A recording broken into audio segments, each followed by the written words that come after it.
Hello दोस्तों, कैसे आप सभी। उम्मीद करते हैं कि बढ़िया होंगे, मस्त होंगे, शानदार। तो yes, my name is Hrithik Kumar and my beautiful and cute सा चैनल पार्थ फिजिक्स पर आपका स्वागत करते हैं। तो आज कुछ दिन के बाद हम वीडियो डाल रहे हैं, वीडियो अपलोड कर रहे हैं, क्योंकि थोड़ा प्रॉब्लम होने की वजह से 2 दिन वीडियो नहीं बना। इसके वजह से हाथ जोड़कर माफी चाहते हैं और आज से कंटिन्यू वीडियो डालेंगे। और आज का जो लेक्चर होने वाला है आपका लेक्चर नंबर 7। जरा बात कर लेते हैं कि पिछले लेक्चर में हम लोग ने क्या क्या बात किया था।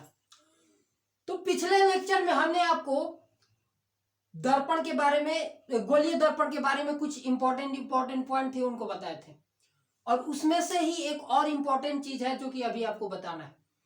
जैसे हम आपको मुख्य फोकस के बारे में बताए थे, उसके साथ साथ मुख्य फोकस हो गया, फोकस दूरी हो गया, उसके बाद वक्रता केंद्र, वक्रता त्रिज्या, दर्पण का ध्रुव, ये सब चीजों के बारे में बताए थे। आज एक बहुत ही इंपॉर्टेंट चीज के बारे में हम लोग बात करने वाले हैं और वो है दर्पण का द्वारक। दर्पण का द्वारक, इसको इंग्लिश में अपर्चर बोलते हैं। दर्पण का द्वारक, दर्पण का द्वारक क्या होता है? देखिए, जितना, कहने का मतलब गौर सुनिए, दर्पण जितना बड़ा होता है, ये यानी दर्पण का जो चौड़ाई होता है, ये वाला यहां से यहां तक, यही क्या होता है? दर्पण का द्वारक होता है। यही है आपका द्वारक। और ये तो है आपका अवतल दर्पण, ये हो गया उत्तल दर्पण। तो देखिए, इसकी चौड़ाई कौन सी है? ये वाली। जितना दर्पण के जहां जहां पे, यानी कि उस लेंथ की हम बात करें, जैसे देखिए, ये किरण जब इस पे आएगा तो ये किरण इस दर्पण से टकराने वाला नहीं है, ये भी किरण इस दर्पण से टकराने वाला नहीं है। अब देखिए, वह आपको देखना होगा दर्पण के द्वारा के लिए कि आपको वह किरण देखना होगा जो आकर के दर्पण से टकराए। जैसे ये वो किरण है जो कि दर्पण से टकराने वाला है नीचे से। इसके नीचे अगर एक भी, थोड़ा सा भी नीचे कोई किरण आता है तो वो दर्पण से नहीं टकराएगा। और ऊपर की अगर हम बात करें तो ऊपर जरा देखिएगा, यही किरण है जो कि इस दर्पण से टकराने वाला है। अगर इससे थोड़ा सा भी ऊपर कोई किरण होगा तो वो दर्पण से नहीं टकराएगा। अब ये देखिए, ये नीचे वाला किरण हुआ और ये ऊपर वाला किरण हुआ, इनके बीच में कुछ डिस्टेंस होगा कि नहीं होगा? लेट्स सी, वो डिस्टेंस x है। तो यही डिस्टेंस इस दर्पण का द्वारक कहलाता है। यानी दर्पण के द्वारा कुछ नहीं होता है, बेसिकली हमारे घर का जो दरवाजा होता है वैसा ही होता है। अगर घर का दरवाजा पतला होगा तो कहने का मतलब है छोटा होगा, तो उसमें छोटे लोग ही जाएंगे। कहने का मतलब क्या कि अगर दर्पण का द्वारक, दर्पण के द्वारक नहीं, पहले घर के द्वारक को समझिए, घर के द्वार को। अगर आपके घर का दरवाजा सपोज मान के चलिए कि 7 फीट का है, लंबाई में कितना है? 7 फीट का है, लंबाई की अगर बात करते हैं, और कोई व्यक्ति 8 फीट का आ गया, तो क्या अगर वो व्यक्ति 8 फीट का है तो क्या ऐसे ही चला जाएगा? क्या नहीं जाएगा। उसको जाने के लिए हल्का झुकना पड़ेगा। एक प्रॉपर व्यक्ति, 6 फीट वाला व्यक्ति बड़े आराम से चल जाएगा, उसको झुकना नहीं पड़ेगा। राइट? तो कहने का मतलब क्या है कि ये जिस तरह से द्वारक होता है, घर का दरवाजा होता है, उसी तरह से दर्पण का भी द्वारक होता है। यानी जितना लेंथ से अगर कोई किरण किसी दर्पण से आकर के टकरा जाता है तो वही लेंथ उस दर्पण का क्या कहलाता है? द्वारक। इसको आसान भाषा में कहते हैं कि जो दर्पण की चौड़ाई होती है वही क्या होता है? दर्पण का द्वारक होता है। उसी तरह से यहां भी है। ये कौन सा दर्पण है? उत्तल दर्पण। जरा देखिएगा, ये किरण आएगा और यहां से टकराएगा, इसके ऊपर वाला अगर इस एक भी किरण होगा तो वो दर्पण से नहीं टकराएगा। और जब तक वो दर्पण से नहीं टकराएगा तो उसका परावर्तन हो ही नहीं सकता है। परावर्तन के लिए सबसे इंपॉर्टेंट चीज है कि दर्पण से उसको टकराना चाहिए। और नीचे से गौर कीजिएगा तो यहां ये वाला किरण आकर के टकराएगा यहां पे, राइट? और इसके नीचे थोड़ा सा भी अगर कोई किरण होगा तो वो दर्पण से नहीं टकराएगा। दैट मीन्स ये किरण और ये किरण, इनके बीच का जो ये डिस्टेंस है, लेट्स सी वो x है, तो यही x इस दर्पण का क्या हो जाएगा? द्वारक हो जाएगा। राइट? तो इतना बात हमको बताना था। और एक और चीज, इससे रिलेटेड एक और चीज हमको आपको बताना है, गौर से सुनिएगा। जैसे हमने आपको फोकस बिंदु के बारे में फोकस बिंदु को बताया कि फोकस बिंदु किसे कहते हैं, जरा गौर करिएगा। परिभाषा हम फोकस बिंदु के क्या बताए थे कि अगर प्रधान अक्ष के समानांतर कोई किरण आपतित होता है तो परावर्तन के पश्चात जिस बिंदु पर आकर के प्रधान अक्ष को काटता है वही बिंदु उस दर्पण का मुख्य फोकस होता है। तो गौर से सुनिए, जल्दी जल्दी फटाक से बताते हैं। जैसे ये हमारे पास अवतल दर्पण है और ये है इसका प्रधान अक्ष, ये है इसका प्रधान अक्ष। नीचे हमारे पास एक उत्तल दर्पण है और ये है इसका प्रधान अक्ष। जरा इन दोनों प्रधान अक्ष के समानांतर एक किरण आपतित कराइए। ये जैसे ही आपतित हुआ परावर्तन के पश्चात प्रधान अक्ष को यहां काटा और ये इसका क्या था, सेंटर ऑफ कर्वेचर, वक्रता त्रिज्या था। तो ये जो बिंदु है, ये बिंदु इस दर्पण का मुख्य फोकस था। बट यहां पे जरा गौर करिएगा, दोनों जगह पे गौर करिएगा, ये किरण ऐसे निकल जाएगा। तो इसको हम पीछे एक्सटेंड करेंगे तो यहां पे मिलता हुआ प्रतीत होगा। दैट मीन्स इसका मतलब यह है कि यहां पे इसका फोकस पॉइंट है। अब गौर से सुनिए, जो अवतल दर्पण में होता है मुख्य फोकस वो दर्पण के सामने होता है और जो उत्तल दर्पण में होता है मुख्य फोकस वो दर्पण के पीछे होता है। यही बात बताना था। और ये एग्जामिनेशन में पूछता है कि अवतल दर्पण का जो मुख्य फोकस होता है वो दर्पण के सामने और उत्तल दर्पण में जो मुख्य फोकस होता है दर्पण के पीछे होता है। अब एक और बहुत इंपॉर्टेंट बात बतानी थी कि जैसे ये दर्पण का ध्रुव है और ये भी दर्पण का क्या ध्रुव है। एक इंपॉर्टेंट पॉइंट ये कि ये जो दर्पण का ये प्रधान अक्ष है वो हमेशा दर्पण के ध्रुव पर लंब होता है। यानी कि प्रधान अक्ष हमेशा लंब होता है दर्पण के ध्रुव पर। हमेशा किस पे लंब होता है, दर्पण के ध्रुव पर।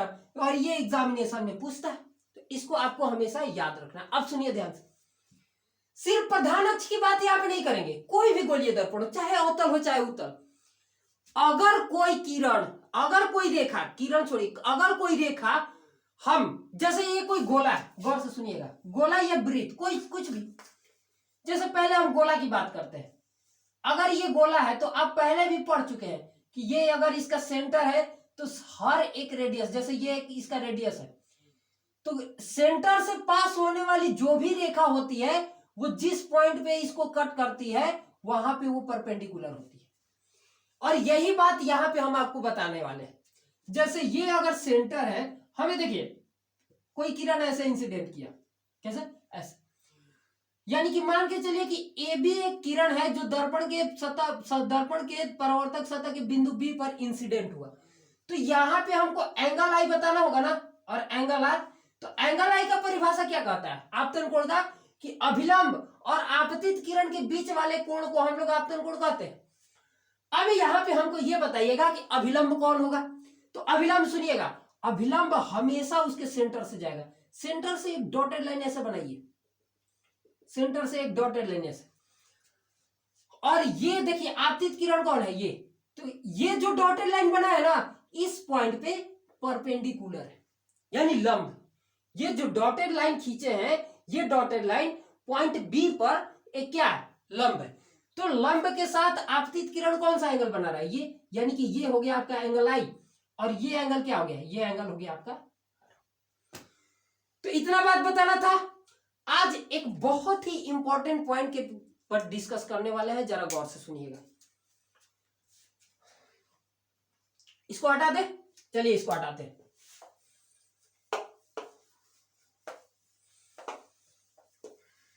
चलिए गौर करिए, आज हम लोग रिलेशन देखने वाले हैं कि वक्रता त्रिज्या,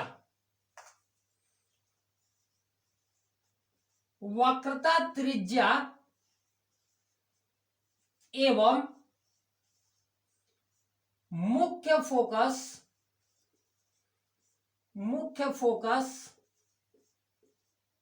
के बीच संबंध,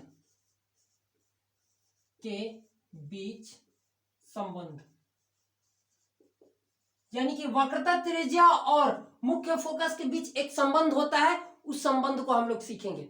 सबसे पहले संबंध बताते हैं फिर उसको प्रूव करते हैं। देखिए संबंध क्या होता है कि जो आर होता है यानी वक्रता त्रिज्या होता है वो फोकस का दुगुना होता है, बस या इसको यूं कहे तो जो मुख्य फोकस होता है, यानी सॉरी फोकस दूरी जो होता है वो वक्रता त्रिज्या का आधा होता है।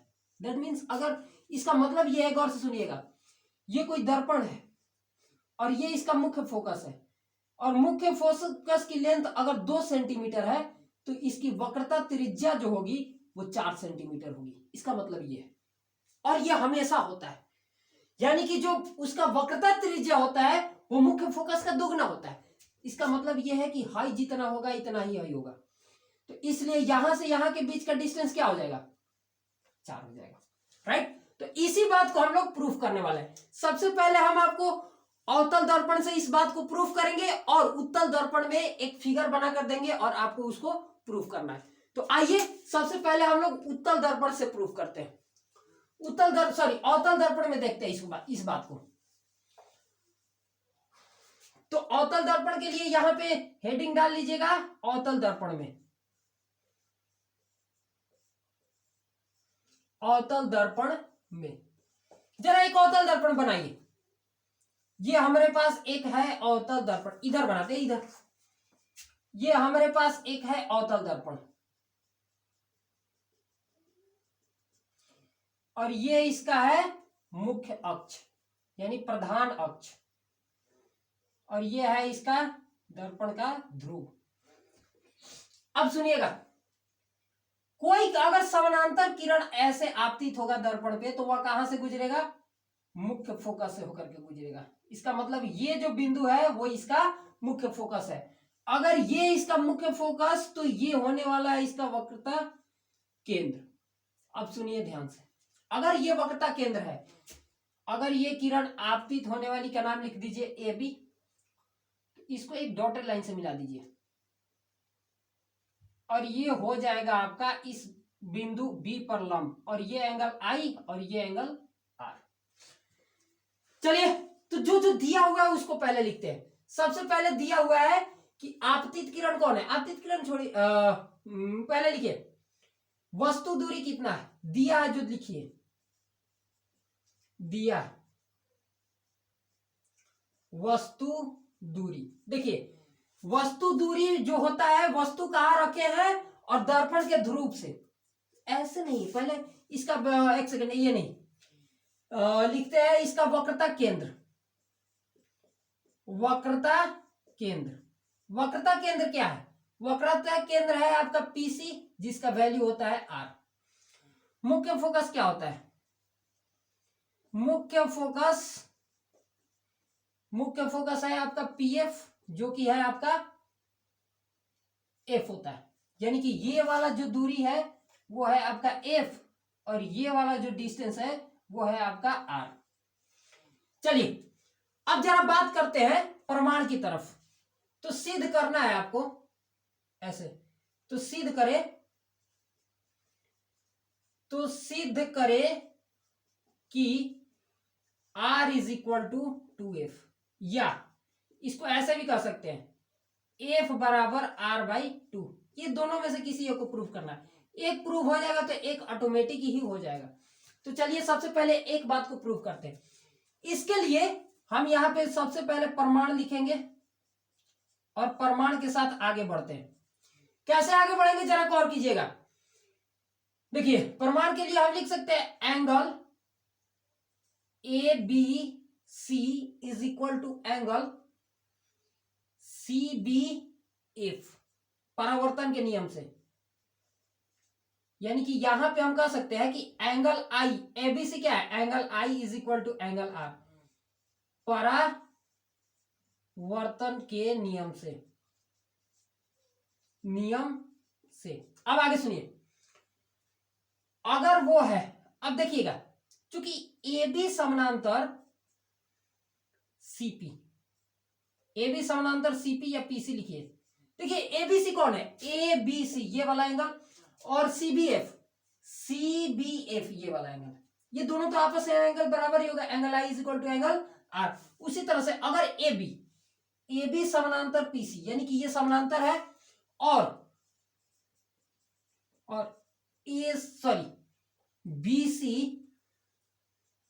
BC एक तिर्यक रेखा, ए बी समानांतर पीसी और बीसी एक कोई तिर्यक रेखा है, तो यहां से हम कह सकते हैं कि एंगल ए बी सी यानी कि ये वाला एंगल और ये वाला एंगल आपस में क्या होगा, बराबर होगा। तो इस एंगल को क्या बोलेंगे, एबीसी। लिखिए एबीसी बराबर इस और इस एंगल का नाम बीसी पी लिखिए, बीसीपी नहीं बीसीएफ लिखिए, बीसीएफ। क्यों हो, एकांतर अंतः कोण की वजह से, एकांतर अंतः कोण। और गौर से सुनिएगा, इसका नाम एक बार एक काम करिए, इसका नाम समीकरण 1 लिख दीजिए और इसका नाम समीकरण 2 लिखिएगा, लेकिन एबीसी का वैल्यू कितना है, आई, तो इसको एंगल आई लिख दीजिए, angle I is equal to BCF और इसका नाम लिख दीजिए समीकरण 2। जरा देखिए तो समीकरण 1 एवं 2 का राइट पक्ष क्या है, सॉरी एलएचएस भाग क्या है, बराबर है एंगल आई और एंगल आई, इसलिए इसके बायां पक्ष भी क्या हो जाएगा, बराबर हो जाएगा। तो इसको भी लिख लीजिए समीकरण 1 एवं 2 से, समीकरण 1 एवं 2 से। आइए अगर समीकरण 1 एवं 2 की अगर हम बात करें तो यहां से कह सकते हैं angle R is equal to angle BCF, BCF. अब एक चुपचाप ईमानदारी से समीकरण 3 लिख दीजिए, जहां जहां पे समीकरण नजर आए उसको लिख दीजिए, यानी कि हाई एंगल और हाई एंगल आपस में क्या है, बराबर है। यानी कि देखिए हो क्या रहा है कि हाई एंगल आई और हाई एंगल आर आपस में बराबर है, क्यों, परावर्तन के नियम से। उसके बाद हाई एंगल और हाई एंगल आपस में क्या है, बराबर है, क्यों, आई जो है इस एंगल के बराबर है, क्यों, क्योंकि हाई और हाई आपस में क्या है, समानांतर, और बीसी कोई तिर्यक रेखा है, तो ये और ये एकांतर अंतःकोण की वजह से बराबर। तो अगर हाई इसके बराबर हाई इसके बराबर, तो क्या हाई या हाई आपस में बराबर नहीं होगा, हाँ ये और ये आपस में क्या होगा, बराबर होगा। तो ऐसे ही हमने क्या किया, angle R is equal to angle BCF, यानी कि ये वाला एंगल और ये वाला एंगल बीसीएफ आपस में क्या है, बराबर है। जरा त्रिभुज अब यहां पे लिखिएगा, नाव करके लिखिएगा, यहां पे नाव त्रिभुज, एक आपको त्रिभुज दिखाई दे रहा होगा सीबीएफ, देखिए सीबीएफ ये वाला सीबीएफ, यानी ये एक डॉटेड लाइन था, ये पॉइंट बी था और यहां से ये आया एफ और ये था, यानी कि सीबीएफ ये वाला, इसमें हाई एंगल आपस में बराबर है। त्रिभुज सीबीएफ में एंगल बीसीएफ बराबर angle CBF, angle CBF proof हुआ है समीकरण 3 से। अब सुनिए ध्यान से, त्रिभुज का एक नियम है कि किसी त्रिभुज में अगर दो कोण आपस में बराबर है, दो कोण अगर आपस में इक्वल है, तो उसका संगत भुजा आपस में बराबर होता है। इसका मतलब ये है कि जैसे अच्छा ये देखिए, ये हम दो एक त्रिभुज बनाए समद्विबाहु, हाई भुजा और हाई भुजा आपस में बराबर है, इसका मतलब हाई एंगल और हाई एंगल भी आपस में क्या होगा, बराबर होगा। इसका उल्टा भी है, आप कह सकते हैं कि अगर ये दोनों एंगल आपस में बराबर है तो इसके सामने वाला भुजा हाई और इसके सामने वाला भुजा हाई आपस में क्या होगा, बराबर होगा। इसका मतलब ये है कि किसी त्रिभुज में अगर दो कोण आपस में बराबर है तो दोनों कोण के सामने वाला भुजा आपस में क्या होगा, बराबर होगा। तो यहां पर जरा देखिए तो इस त्रिभुज में हाई वाला एंगल और ये वाला एंगल आपस में क्या है, बराबर है, ये वाला एंगल और ये वाला एंगल आपस में क्या है, बराबर है। तो इसके सामने वाला भुजा हाई, इसके सामने वाला भुजा हाई आपस में बराबर होगा कि नहीं होगा, अरे होगा कि नहीं होगा। तो लिखिए कि अगर ये है तो एंगल बीसीएफ, बीसीएफ यानी इस एंगल के सामने वाला भुजा कौन है, ये वाला, यानी कि बीएफ, बीएफ बराबर में इस एंगल का सामने वाला भुजा सीएफ, क्या सीएफ। अब सुनिएगा, इसको घेर करके समीकरण 4 लिख दीजिए। अब आगे बहुत बहुत बहुत बहुत इंपॉर्टेंट बात यहां पे आपको बताने ही वाले हैं, गौर सुनिएगा ध्यान से, क्या बताने वाले हैं अभी फोकस कीजिएगा। हम बता ये रहे कि एक्चुअली में जो आपको ये फिगर दिखाई दे रहा है, ये फिगर इतना बड़ा नहीं है, फिगर बहुत बहुत बहुत बहुत छोटा है। लाइक इस तरह, ये कुछ दिखाई दे रहा है, फिगर ऐसा है, और ये इसका क्या है, प्रधान अक्ष है, और किरण कुछ इस तरीके से आपतित हुआ और ये ऐसे आया कुछ इस तरीके से। तो इतना छोटा फिगर बना करके आपको बताना मुश्किल था, इसलिए हम इस फिगर को क्या किए, जूम करके आपको बड़ा बना के दिखाया। बट रियलिटी ये था कि ये बहुत बहुत छोटा था। तो हम कह सकते हैं यहाँ पे कि ये देखिए दर्पण का द्वारक बहुत बहुत छोटा है, द्वारक मतलब इसका दरवाजा, दर्पण का जो दरवाजा है बहुत बहुत द्वारक बहुत छोटा है। इसका मतलब है जो बिंदु बी है, जो बिंदु बी जहां पे ये आपतित हुआ है वो लगभग लगभग पी के पास होगा। ये बात समझ में आ रहा है नहीं आ रहा? देखिए एक्चुअली में ये जो दर्पण है बहुत बहुत छोटा है। क्या है, बहुत छोटा है। अच्छा बहुत छोटा है तो इसका द्वारक भी क्या है, बहुत बहुत छोटा, जिसके वजह से ये जो आपतित किरण होगा ना, ये आपतित किरण बिंदु बी पी सॉरी यानी कि ये जो दर्पण का ध्रुव है बहुत बहुत पास होगा दर्पण के ध्रुव के, इसलिए बिंदु बी के जगह पे हम बिंदु पी भी लिख सकते हैं। तो हम यहाँ पे एक बात लिखेंगे, क्योंकि दर्पण का द्वारक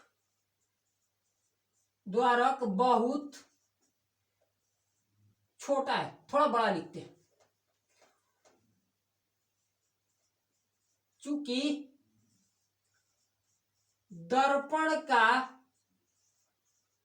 द्वारक बहुत छोटा है इसलिए बिंदु बी बिंदु पी के सन्निकट होगा,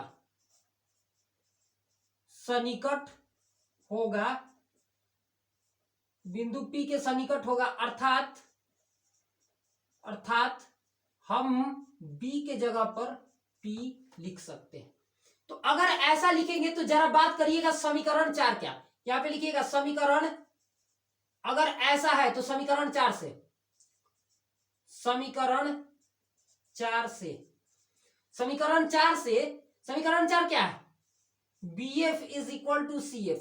तो जरा देखिए अगर B P के संपाती है, B P के पास है, तो जहां पे B है उसके जगह पे तो P लिख ही सकते हैं।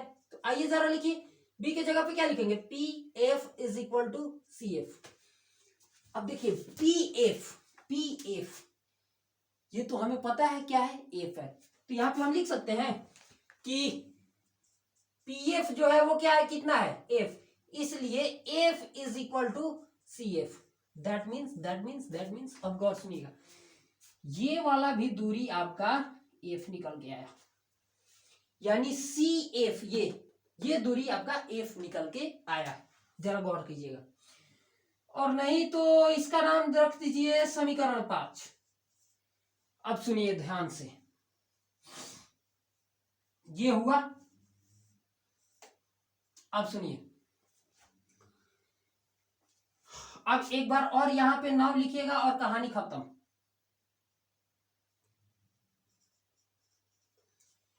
इस पूरे पीसी के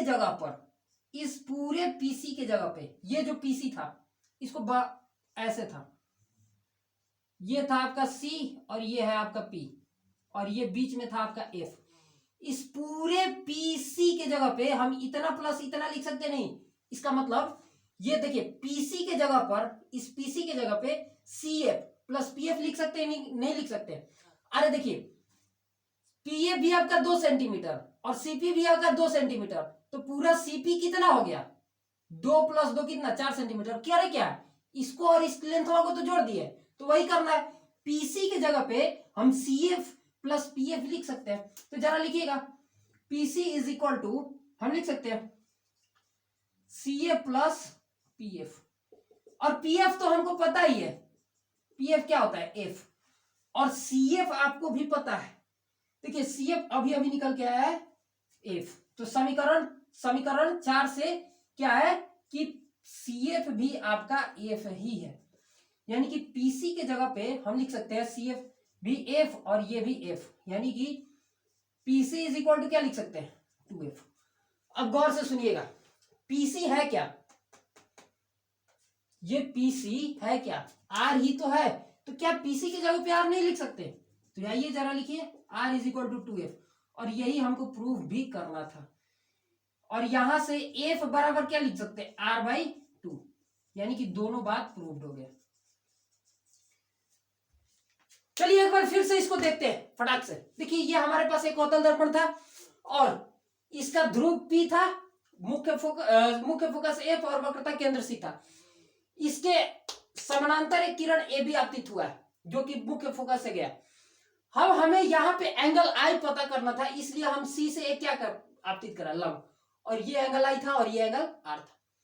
अब सुनिए ध्यान से, हमने इस सीपी को लिखा, पीसी को आर और पीएफ एफ था। अब सुनिए ध्यान से, एंगल आई और एंगल आर तो बराबर ही होता है कि कैसे, परावर्तन के नियम से। अब सुनिए ध्यान से, ये तो एंगल आपस में क्या हुआ, बराबर हुआ। अब यहां पे देखिए कि ए बी और सीपी आपस में क्या है, समानांतर, और सीबी कोई एक तिर्यक रेखा है, तो हाई एंगल और हाई एंगल आपस में बराबर होगा, नहीं होगा? हाई एंगल बराबर था और हाई एंगल भी बराबर हो गया, तो क्या ये और ये आपस में बराबर नहीं होगा? बिल्कुल होगा। तो इसी वजह से हमने त्रिभुज कहां पे है, त्रिभुज सीबीएफ, इस त्रिभुज में हमने देखा कि हाई एंगल और हाई एंगल आपस में बराबर है। तो अगर ये दोनों एंगल आपस में बराबर है, इसलिए इन दोनों का सामने वाला भुजा भी बराबर होगा।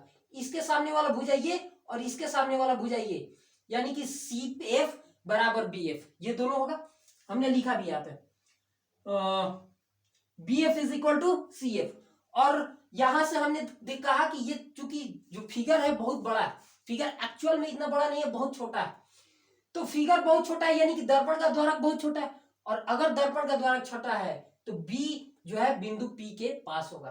तो जैसे ही बी बिंदु पी के पास होगा, तो जहां पे बी पी होगा, सॉरी जहां पे बी होगा वहां पे हमने पी रख दिया। तो ऐसे में P F is equal to C F, और पी एफ का वैल्यू हमको पता है कि एफ होता है, इसलिए C F is equal to F. अब हम पीसी के जगह पे ये दोनों लिख सकते हैं, यानी कि पीसी के जगह पे हम P F plus C F लिख सकते हैं ना। तो पीसी की जगह पे वही लिखे हैं, P F plus C F.